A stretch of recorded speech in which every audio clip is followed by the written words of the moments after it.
নমস্কার বন্ধুরা, ভুলন cooking diaries আপনাদের সকলকে স্বাগত জানাই।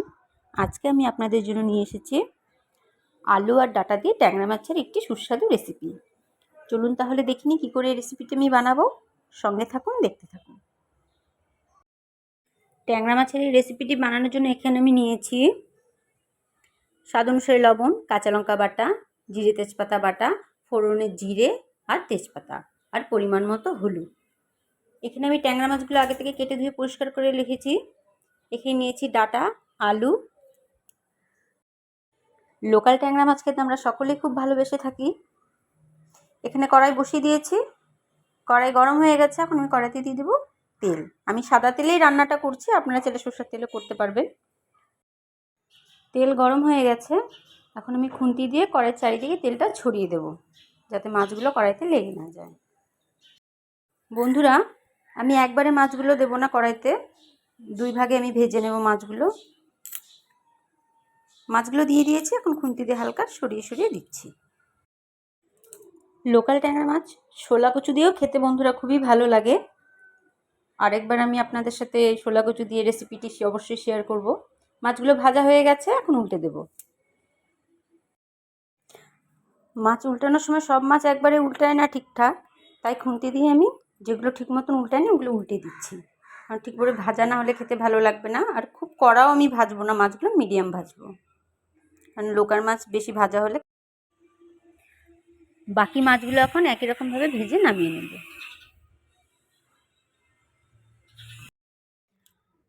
সব মাছগুলো ভেজে নেওয়া হয়ে গেছে।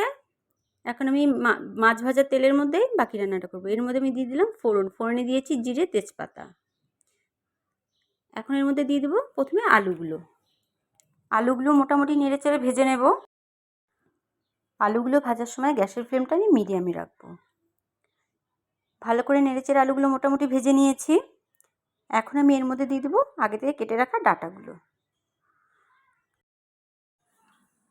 ডাঁটা আলু আরও কিছুক্ষণ একসাথে নেড়ে চেড়ে ভেজে নেব, কারণ ডাঁটাগুলি মোটামুটি ভাজা না হলে আবার ভালো লাগবে না খেতে। ডাঁটা আলু ভাজা হয়ে গেছে। এখন আমি এর মধ্যে দিয়ে দেবো মশলাতে আমি দিয়েছি জিরে তেজপাতা বাটা, কাঁচা লঙ্কা বাটা, স্বাদ অনুসারে লবণ আর পরিমাণ মতো হলুদ। সমস্ত মশলা দিয়ে আমি এখন ভালো করে নেড়ে চেড়ে কষিয়ে নেব আলু ডাঁটার সাথে। মশলা আমি আলু ডাঁটার সাথে ভালো করে নেড়ে চেড়ে কষিয়ে নিয়েছি। এখন আমি এর মধ্যে দিয়ে দেবো পরিমাণ মতন জল।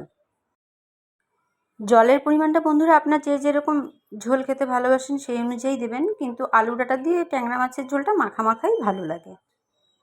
ঝোল ফুটে গেছে, এখন আমি এর মধ্যে দিয়ে দেবো ভাজা মাছগুলো। খুন্তি দিয়ে আমি আবার একটু হালকা নেড়ে চেড়ে নেব।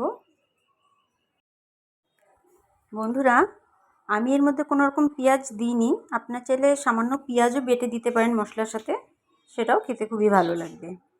এখন আমি একটি পাত্র দিয়ে 10 মিনিটের জন্য ঢাকা দিয়ে দেব। 10 মিনিট পর ফিরে এলাম বন্ধুরা। এখন ঢাকাটা খুলে নেব।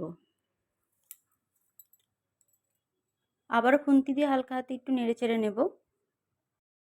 ঝোলটা আমি খুব বেশি রাখবো না, হালকা গামাখা রাখবো, কারণ বেশি ঝোল রাখলে ডাঁটার মধ্যে বেশি ঝোল হলেই খেতে পানসে লাগে। এখন আমি এর মধ্যে দিব সামান্য ধনেপাতা কুচি। আপনাদের ভালো লাগলে দেবেন, না হলে দেবেন না। আবারও খুন্তি দিয়ে হালকা হাতে নেড়ে চেড়ে নেব। ধনেপাতা কুচি দিয়ে আমি আরও কিছুক্ষণ 5 মিনিট মতন জাল করে নিয়েছি। দেখুন বন্ধুরা, একদম গামাখা হয়ে এসছে। আপনারা অবশ্যই বাড়িতে ভেবে লোকাল ট্যাংরা মাছ দিয়ে আর আলু ডাঁটা দিয়ে রেসিপিটি বানিয়ে খাবেন। গরম গরম ভাতের সাথে গরম গরম সবজি হলে খেতে খুবই ভালো লাগবে। তাহলে বন্ধুরা, আপনাদের এই রেসিপিটি দেখে কেমন লাগলো? যদি ভালো লেগে থাকে তাহলে অবশ্যই লাইক, কমেন্ট, শেয়ার এবং চ্যানেলটিকে সাবস্ক্রাইব করে দেবেন।